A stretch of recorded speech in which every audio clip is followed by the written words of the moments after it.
Hello and welcome to GLR's channel. First video of 2022 and hopefully lots more to come throughout this year. In this first few videos we're going to look at our Magnum couplings along with the Magnonems and the Maglinks. This first video though is going to be specifically focusing on the Maglink couplings for O gauge. That's the 3-link chain couplings.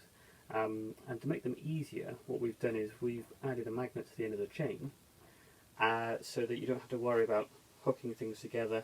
I know it's very fiddly, or can be very fiddly, especially at a show where you're trying to couple something up, everyone's watching you, and especially you've got corridor connections and other similar things in the way, it can be a right pain. So what we've developed is a 1.5 link chain link coupling, fully 3D printed, the hook, the chain and the end, with a variety of different magnet sizes as well. So what we've done is we've done the same as our 00 ones, a 3mm magnet for very small layouts that don't need much holding strength. Then we've done a dual version of that, which you could say is like an omni coupling, so that you can turn anything around facing any directions and then couple up. And then finally, for the larger sets that you want to run, for instance brass coaches and other heavier rolling stock, we've done a 5mm heavy magnet version, which is being quite extensively tested. But what we're going to do in this first video is show you how to fit the couplings and how they work on a short test track that I have behind me.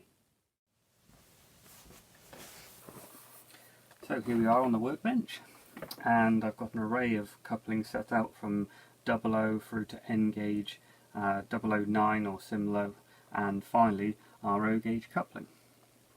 And if I just pick it up, there it is there. Hopefully you can see that.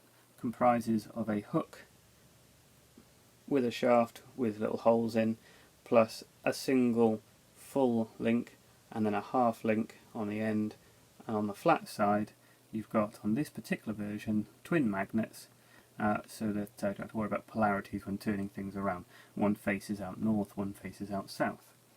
And I've got a couple of wagons here that I've been building over Christmas. Here we see a cattle van, and then here we see a coal van. And what you notice on the coal van is I've put a conventional coupling on. It's just on a spring with a retaining pin, and it springs in and out. On the other end, all I've simply done is not put the coupling it came with in, but just popped one of our magnetic couplings in. As you can see, the hook fits straight in. I didn't even have to modify this one. Put the spring on, put the retaining pin on the relevant hole. If you wish, you can cut the end off, it's not necessary, and then you'll notice that the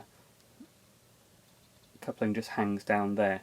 Our earlier versions had metal chains, and the problem we found was the magnets kept sticking to them, or magnetising to them should I say, whereas this is fully 3D printed as one piece, and as it's not a magnetic chain, then they just hang down normally.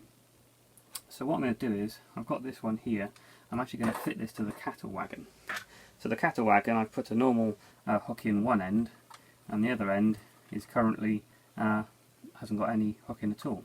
Now on some of these you may need to use a knife just to gently ease out the hole if they're too small.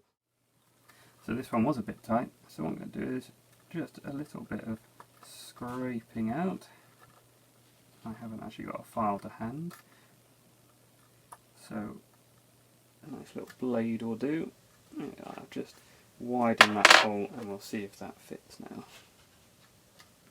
There we go, straight in now, all the way in there. Now you could just glue that straight in if you wish, or if you have got a retaining pin, a split pin and a spring, you can put that in to hold it in place. But that is now in place. So here we are, different camera angle, show them coupling up. I'm just going to bring them together very gently. I don't get anything, but if I bring them together a little bit more with a bump, there they are coupled, and now you can pull that away.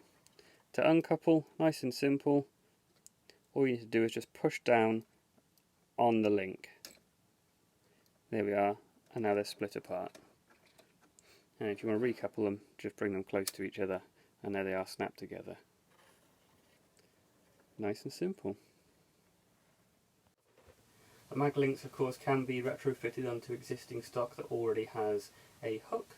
A lot of them are very similar to this. You remove a retaining pin, slide out the existing coupling, and then just simply put the new Maglink coupling in.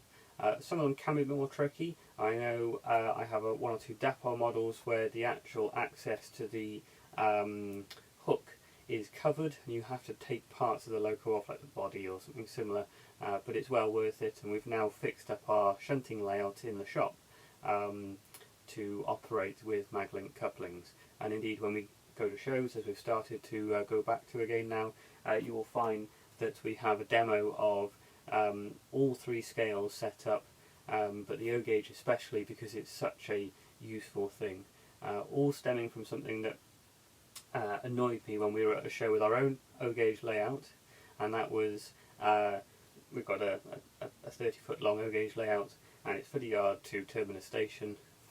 Lovely steam engine, brought in a corridor coach train, and it pulled in, first run of the day, thought absolutely brilliant. Went to uncouple it and realised the corridor connection was completely obscuring the 3-link coupling.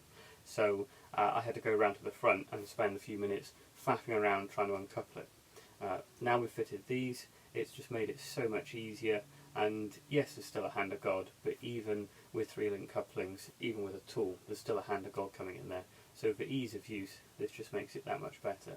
We have a few more developments of these in the pipeline, so check out the website and keep an eye on our channel to see what we're developing, but all I can say is it should be good.